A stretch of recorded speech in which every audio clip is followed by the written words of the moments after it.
সদৌ অসম আদিবাসী ছাত্ৰ সন্থা হৈ আপোনালোকৰ চেনেলৰ মাধ্যমেদি আমি কিছুমান কথা আপোনালোকক জনাব বিচাৰিছোঁ, ৰাইজক জনাব বিচাৰিছোঁ।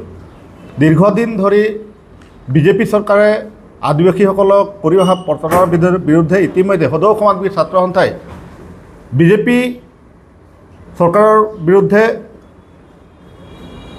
আমি উলগুলান আৰম্ভ কৰিছোঁ, বিদ্ৰোহ আৰম্ভ কৰিছোঁ আৰু যোৱা 16 তাৰিখৰ পৰা আমি ধাৰাবাহিকভাৱে BTAD অঞ্চলত আমি বাইক ৰেলী, পোষ্টাৰিং আদি কৰি আছোঁ। আৰু এই পোষ্টাৰিং যি আমি পোষ্টাৰিং তৈয়াৰ কৰিছোঁ, বিজেপি চৰকাৰলৈ আছাৰ কেইটামান মুকলি প্ৰশ্ন আছে। প্ৰথম প্ৰশ্নটো হ'ল আদিবাসীসকলক জনজাতি মৰ্যাদা কিয় প্ৰদান কৰা নহ'ল? গাঁও বাগিচাত বসবাস কৰা আদিবাসীসকলক এতিয়ালৈকে কিয় মাটি পট্টা প্ৰদান কৰা নহ'ল? আদিবাসী চাহ শ্ৰমিকসকলৰ ন্যূনতম মজুৰি 551 টকালৈ কিয় বৃদ্ধি কৰা নহ'ল? 1996 আৰু 98 চনৰ গোষ্ঠীগত সংঘৰ্ষত গৃহহৰা আদিবাসীসকলক কিয় সংস্থাপন কৰা নহ'ল?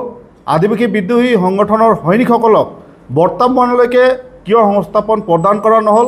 2022 চনৰ 15 ছেপ্টেম্বৰত স্বাক্ষৰিত হোৱা আদিবাসী চুক্তিৰ দফাসমূহ এতিয়ালৈকে কিয় কাৰ্যকৰী কৰা নহ'ল?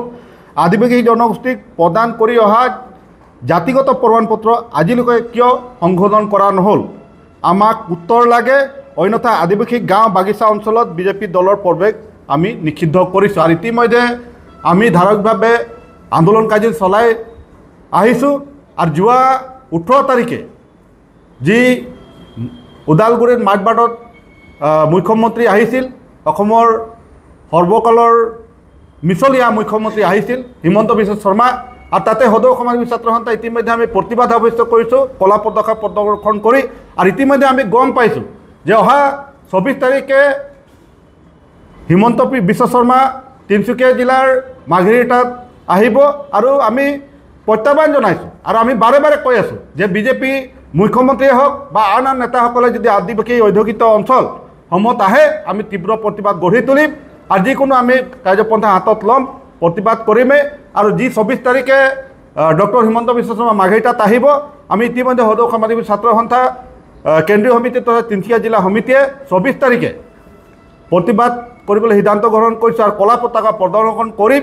যিহেতুকে তেওঁলোকে আমাক বাৰে বাৰে প্ৰতাৰণা কৰি আহিছে, আদিবাসীসকলক ভোট বেংক হিচাপে তেওঁলোকে ব্যৱহাৰ কৰি আহিছে আৰু কেইটামান আঁচনি তেওঁলোকে প্ৰদান কৰি কণা হাঁহক পতান দিয়াৰ দৰে কেইটামান আঁচনি তেওঁলোকে আমাৰ জনগোষ্ঠীসমূহক দিছে।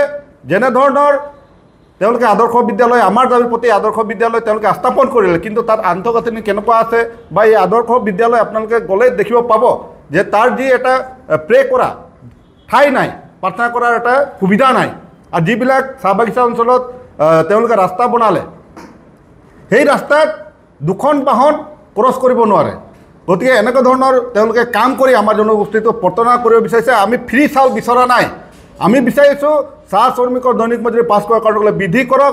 চাহ বাগিচা অঞ্চলসমূহৰ যি লেবাৰ কোৱাৰ্টাৰ, যি কোৱাৰ্টাৰসমূহ আছে সেইবিলাক উন্নতমানৰ কৰক। আজিও যদি বিজেপি মুখ্যমন্ত্ৰীয়ে হওক বা আন আন মন্ত্ৰীসকলক আমি আহ্বান জনাইছোঁ, আপোনালোকে আহি এদিন বাগিচা অঞ্চলত থাকি যাওক, তবে গম পাব আমাৰ চাহ শ্ৰমিক ৰাইজ 8 ঘণ্টা শ্ৰম কৰি আজি কেনেকুৱা ধৰণৰ তেওঁলোকে বসবাস কৰি আহিছে। খোৱা পানীৰ ভাল ব্যৱস্থা নাই, তেওঁলোকে যি খোৱা পানীৰ ব্যৱস্থা কৰিছোঁ বুলি কৈছে, কিন্তু বহু চাহ বাগিচাত এতিয়ালৈকে সেয়া শুভাৰম্ভণীয়ে হোৱা নাই।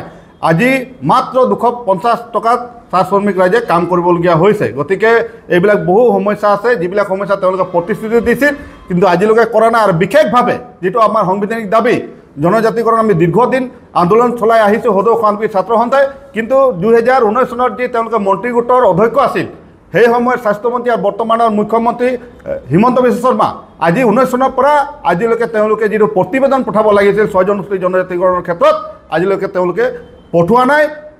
আজি কৈছে অক্টোবৰত পঠাব, এইটো পঠাব নাই, কোনো ঠিকনা নাই। তেওঁলোকে আমাক বাৰে বাৰে কৈ আছিল যে আদিবাসীসকলে জনজাতি মৰ্যাদা প্ৰদান কৰিম।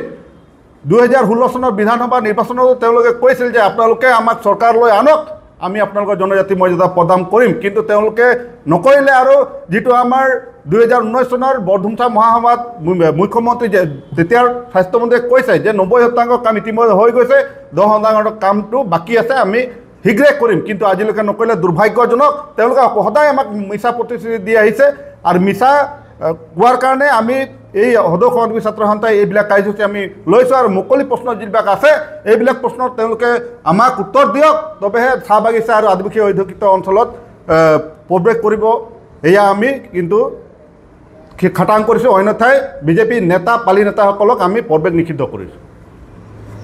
যিকোনো খবৰৰ বাবে যোগাযোগ কৰক 7099017330 লগতে 7099017110 নম্বৰত।